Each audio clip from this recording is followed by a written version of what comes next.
What's going on, ladies and gentlemen? It's Daniel, and welcome back to another video. Today, we got to catch up on a lot of news, because let me tell you right now, this is going to be one of the longest videos that I've had on my channel, because there is so much news that I need to catch up on. Let's just dive straight into it. So, we had pole qualifying for Daytona this past weekend, and the winner of the pole for Daytona 500 was Ricky Stenhouse Jr. Stenhouse broke the 5-year Hendrick Motorsports streak that they've had since 2015 through 2019. His lap was a 46.253 second lap, and Alex Bowman will also start on the front row. Now, there were a lot of conspiracy theories around this year's pole because of whoever they sponsored the qualifying for this event, but they've been sponsored qualifying for a few years now, so that's a BS conspiracy theory. So, anyway, congratulations to Ricky Stenhouse Jr. on winning the pole for this year's Daytona 500. Now, here's a pretty big story, and this is entitled to the 2021 schedule and a possible sneak peek into what NASCAR might be thinking about doing. So, NASCAR appears interested in running a street course race. The locations that have been thought about are Soldier Field and LA Coliseum, among other locations. Here's what Adam Stern had to say.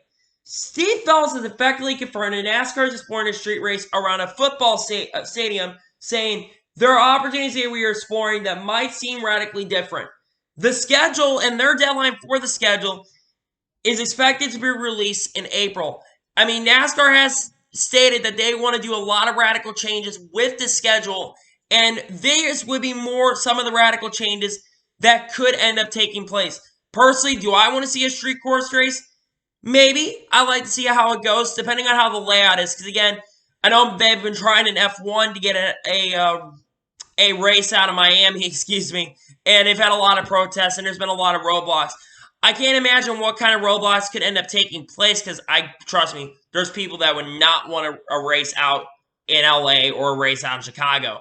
There's just no way they would want it. There'll be protests left, right, center. You're going to have a lot of roadblocks. On top of that, how are you going to shut down the city? That's just one thing is, what are they going to do? How are they going to make the racetrack? Because, again, they're going to have to go through a lot of roadblocks for this to even work. But it seems like they're at least trying to start to get somewhere to get these races afloat. I mean, I would definitely love to see some street course races. Well, I mean, I would say I'm neutral on street course racing. I like to see something new, though, and I appreciate NASCAR for at least trying some new things. I think it'd be pretty interesting to see what could happen with these street course races. Now to the next story. NASCAR and teams are nearing a renewal of the charter agreement. For those of you who know, NASCAR has a charter system that became in place for 2016.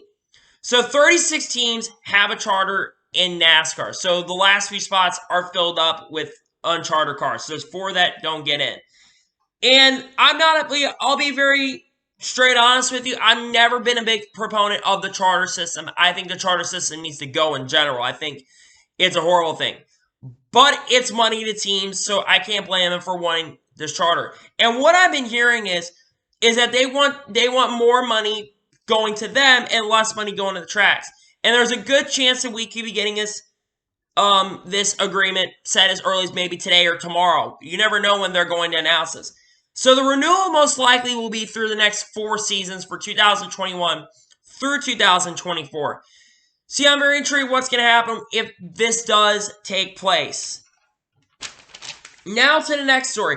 Axalta has extended their sponsorship for 5 years with Hendrick Motorsports. So they will go through 2027. So yeah, they have 7 more years with Axalta, Hendrick Motorsports does. And they will sponsor William Byron for 14 races each year, starting in 2021. Now, that does not mean that William Byron will be there for the next 7 years, but what that tells me for sure is that William Byron is staying at Hendrick Motorsports for the 2021 season. Him and Kevin Harvick have both now been confirmed past 2021, which means there's not a lot of drivers. There's still a lot of drivers who are on the chopping block still, a lot of people in their contract years. And this is one driver that can now say, hey, I'm good to go for the 2021 season and probably the next few years. If Byron does really, really well in the next few years, he might be there for a very, very long time. That's pretty cool there. Hattori Racing will be returning to the NASCAR Xfinity Series for on a part-time basis. Austin Hill will drive the car in a Daytona Xfinity Series opener. Now, they have not announced other dates because they're going to announce those races at a later date. But pretty cool that Notori is going to come up and run some Xfinity Series races. I think they're a team that I've been saying that they need to run more in the upper series. Again, they've won a championship. I think they are getting close to being able to run full-time in Xfinity eventually.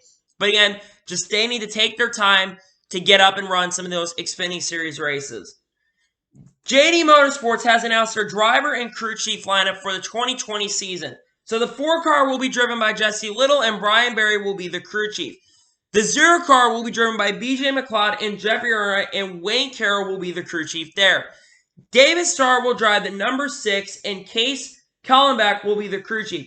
And a 15-car will be split between 3 drivers with Robbie Lyons, Jeffrey Earnhardt, and Colby Howard will be driving those cars between those 3 drivers, and Mark Zetzer will be the crew chief. My expectations for JD Motorsports, I do think Jesse Little has a very good shot to make the playoffs. I'm not going to say that the other 3 are going to do much, but hey, we'll see what happens with JD Motorsports season, because again, I've liked JD Motorsports, been a fan of that organization for a very long time, even back when I was a fan back in the day, which for me is like 10 years ago. But yeah, I think JD Motorsports is a really good opportunity to do something. I mean, they're one of the biggest underdog teams in NASCAR history. The 4 team is the best team in that organization. Jesse Little's probably going to get the best stuff, because again, he's going to be the one I think that's going to go over to playoffs. Not only that, I think he's going to be like Ross Chastain, and I think he is going to overachieve in that equipment. So yeah, pretty cool that JD Motorsports is going to run in the Xfinity Series with a couple new drivers as well. So now, let's get into some of the sponsorship news. Jordan Anderson has announced a case seal at Daytona. This full-on sponsorship has not been revealed, but it looks like Jordan Anderson at least has sponsorship for Daytona. So pretty good on that. Avalon has joined Tyler Reddick for full season sponsorship, associate sponsorship. So they will sponsor him full-time as an associate for the 2020 season. Kyle Busch has announced his Truck Series schedule for this season. So the 5 races Kyle Busch will run this year will be Las Vegas, Atlanta, Homestead, Texas, and Kansas. So some people are going to be like, oh, I'm not going to watch those 5 races because Kyle Busch is going to run. Which I can't blame you there, because Kyle Busch, I mean, he's probably going to win all 5 races like he did last year. I mean, he's going to continue to add wins to the column for the Truck Series and just add wins, you know, on his resume, his long, incredible resume. Yes, I'm not as big a fan of him winning in the Xfinity Series and the Truck Series, but I mean, it's pretty cool to see that he's getting a ton of wins in NASCAR, and he just loves racing, so I can't blame him for wanting to race in the Truck Series and Xfinity Series. I would like this in general, get rid of leeches in general. I mean, if you limit to how many races they can run, the other guys are just going to have to run and try to beat him in those 5 weeks. And there's a possibility they could beat him. I mean, Kyle Busch is probably not always going to be the clear favorite. Well, he's going to be the clear favorite every week. But Kyle Busch, I think, is going to be a threat on a week-to-week basis this upcoming season in those 5 races. Now to the next story. Ford Performance Racing Schools will partner with SHR and Chase Briscoe. They will sponsor him for 16 races this season, and the first race will be at Las Vegas. We don't know the other race that he will be sponsored, but we know for a fact he will be sponsored by them at Las Vegas at least. So yeah, pretty cool that they're going to get more sponsorship for SHR. Scuttle Tides will partner with Jesse Little for this upcoming season. They will be associate partner with him with the number 4 at JD Motorsports and the number 97 for Diversify Motorsports this upcoming season. Production Alliance Group has renewed their sponsorship of the Auto Club Xfinity Series race. They will sponsor that race for the 2020 and the 2021 seasons. 58 Music, the mining company project, will be sponsoring Corbin Forrester at Daytona this upcoming season. Brendan Poole was partnered up with Spartan Mosquitoes for the Daytona truck race, and he will drive the number 30 all-out motorsports truck this upcoming season. I think Brendan Poole, in my opinion, has a pretty good shot at winning this truck race because, again, I think he's a solid enough driver, and I think he's capable enough to go out there and win races at that organization.